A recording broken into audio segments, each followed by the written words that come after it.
तीसरी बार बनेगी 27 में। ये तो आज आगाज है लोक जनशक्ति पार्टी रामविलास का। ये तो केवल अभी मानकर चलिए कि ट्रेलर है, फिल्म तो अभी बाकी है पूरे उत्तर प्रदेश में। और देखिएगा कि उत्तर प्रदेश में चिराग पासवान ही होंगे। लोक जनशक्ति पार्टी रामविलास को लोक जनशक्ति पार्टी रामविलास ही होगी। ये क्या 2027 का समीकरण की शुरुआत मानी जाए? बिल्कुल। अब 2027 में कौशाम्बी में समाजवादी पार्टी का सुपड़ा साफ होगा और चिराग जी के नेतृत्व में एनडीए की सरकार पुनः तीसरी बार बनेगी उत्तर प्रदेश में। हमारे साथ मौजूद हैं एलजेपीआर के राष्ट्रीय अध्यक्ष, किसान मोर्चा के, और इनसे चिराग पासवान के आगमन के बाद क्या 2027 में का जो समीकरण बन रहा है क्या उसमें फिट बैठते हैं? क्योंकि कौशाम्बी जनपद में दिग्गज नेताओं का जमावड़ा है। एक तरफ समाजवादी पार्टी के दिग्गज नेता इंद्रजीत सरोज, उनका गढ़ माना जाता है, और वहीं पर डिप्टी सीएम का भी गढ़ है, और अब चिराग पासवान की यहाँ पे एंट्री हो चुकी है। इसको लेकर क्या कहेंगे? देखिए, दलित, वंचित, शोषित, अल्पसंख्यक और हर जाति धर्म के गरीब लोगों की उत्थान के लिए हमारे पद्म भूषण रामविलास पासवान जी ने सन 2000 नवंबर में ये पार्टी बनाई थी। उसी के तहत आज उनके बेटे युवा हृदय सम्राट आदरणीय चिराग पासवान जी आज कौशाम्बी में आए। युवाओं, दलितों, वंचितों, अल्पसंख्यकों और शोषितों कि जिस तरह से यहाँ पर भीड़ आप लोगों ने देखी होगी, उस आधार से आपको स्वयं नजर आ रहा होगा कि चिराग पासवान की तरफ यहाँ का वंचित, शोषित, दलित, अल्पसंख्यक सभी देख रहा है कि ये हमारा रहनुमा आया है, और इसके पीछे चलने के लिए यहाँ की जनता पूरे उत्तर प्रदेश की तैयार है पूरी तरह से।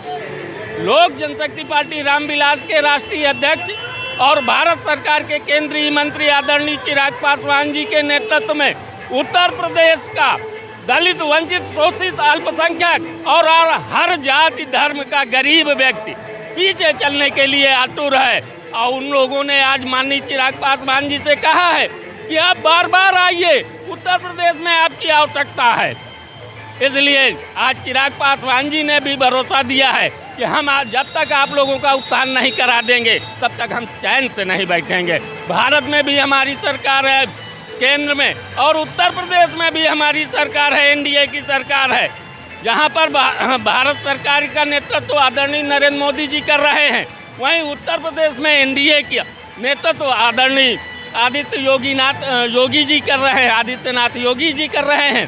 तो हम जहाँ जहाँ आवश्यकता हमारी पड़ेगी आप लोगों के उत्थान के लिए, जहाँ पर योजनाओं में आवश्यकता होगी कि आप लोगों के लिए योजनाओं में अच्छे से अच्छा बजट दिलाया जाए, अच्छा से अच्छा कार्य किया जाए, वहाँ मैं हर समय खड़ा रहूँगा। ये सपा का गढ़ माना जाता है कौशाम्बी।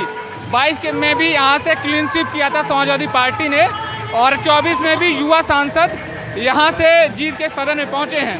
तो क्या 2027 का समीकरण की शुरुआत मानी जाए? बिल्कुल। और 2027 में कौशाम्बी में समाजवादी पार्टी का सुपड़ा साफ होगा और चिराग जी के नेतृत्व में एनडीए की सरकार पुनः तीसरी बार बनेगी उत्तर प्रदेश में। तीसरी बार बनेगी 27 में। ये तो आज आगाज है लोक जनशक्ति पार्टी रामविलास का। ये तो केवल अभी मानकर चलिए कि ट्रेलर है, फिल्म तो अभी बाकी है पूरे उत्तर प्रदेश में। और देखिएगा कि उत्तर प्रदेश में चिराग पासवान ही होंगे।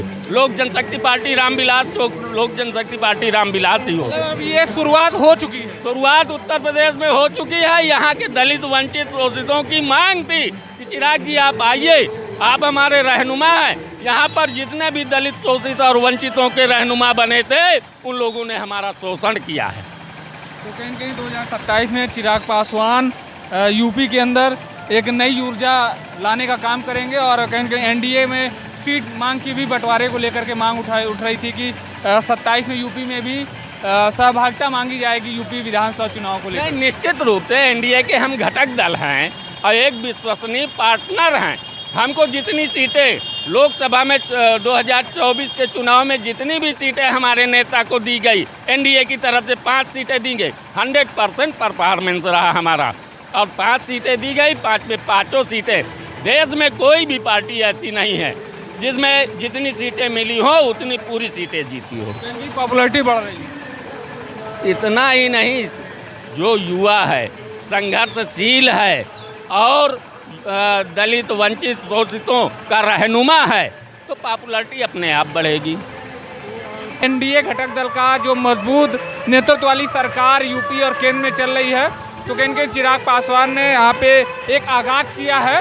अब 2027 का समीकरण जो बनता है वो तो आगे देखा जाएगा। हालांकि आगे के अपडेट के लिए बन रहेगा PNI समाचार के साथ। जय हिंद, जय भारत।